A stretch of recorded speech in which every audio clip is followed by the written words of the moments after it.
C'est une huile sur toile qui a utilisé la technique du collage. Elle mesure 120 cm sur 100 cm. Donc l'artiste c'est Hélène Hill. Ce tableau il fait référence à un paysage qui a marqué l'enfance d'Hélène Hill.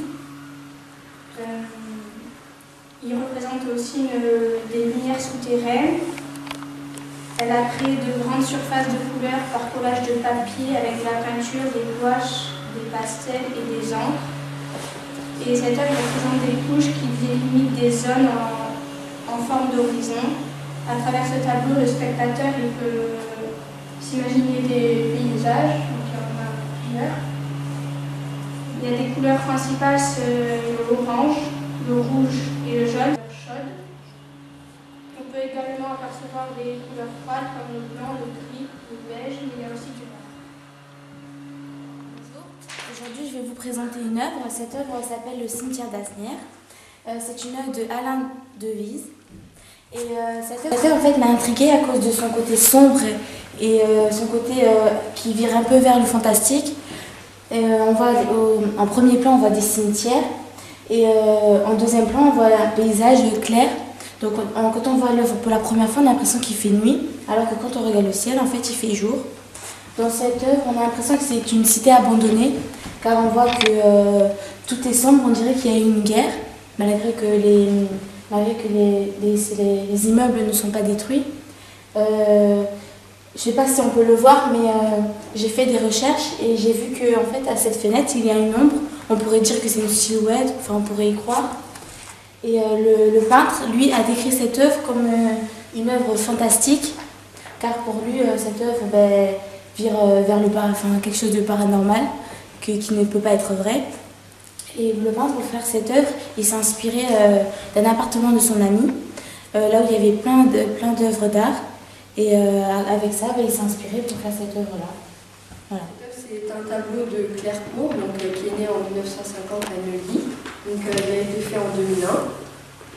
Il mesure 160 sur 69,5 cm et il porte le nom de l'oiseau du grand vent. En fait, ce tableau, il a plusieurs ouvertures.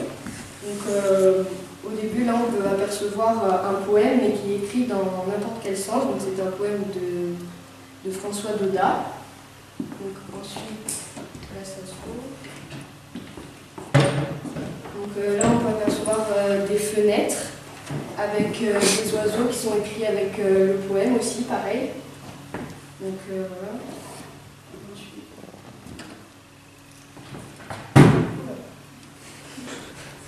Il y a toujours le poème qui est écrit dans n'importe quel sens sur le haut des fenêtres.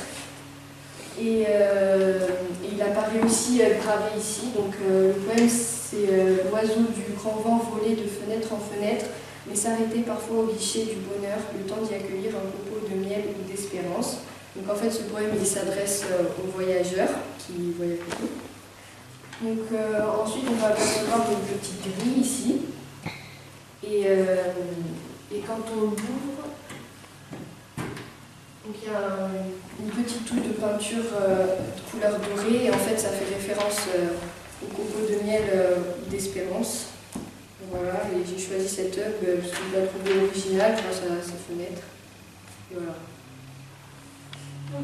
C'est une œuvre de Dominique Corbal.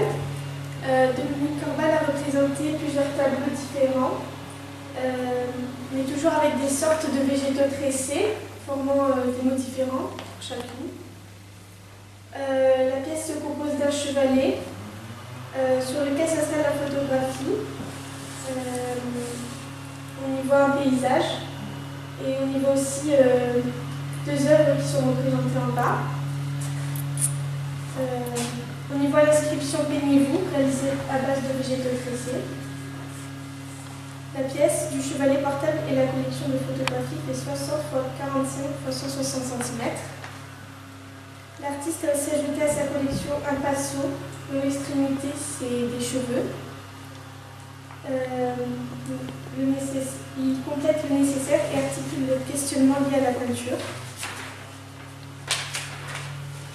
Donc, mon avis, j'aime beaucoup cette œuvre.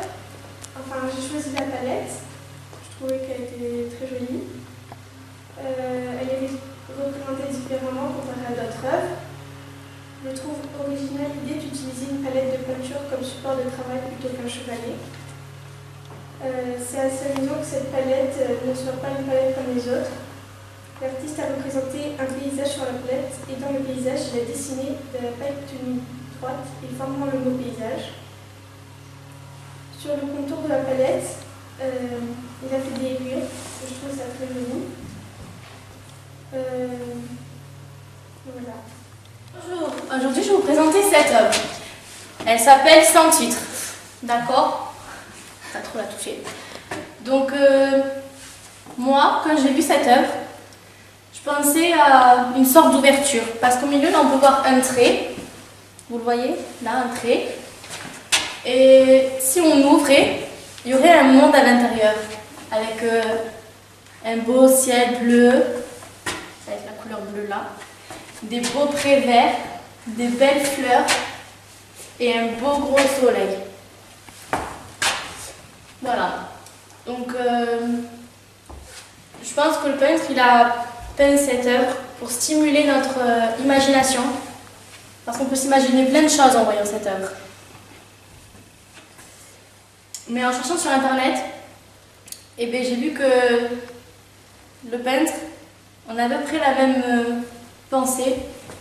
Il a bien voulu dessiner un monde où c'était un monde de paix, où il n'y avait pas d'agressivité, où c'était calme, paisible, où on entendait les chants des oiseaux le matin, comme une journée de printemps.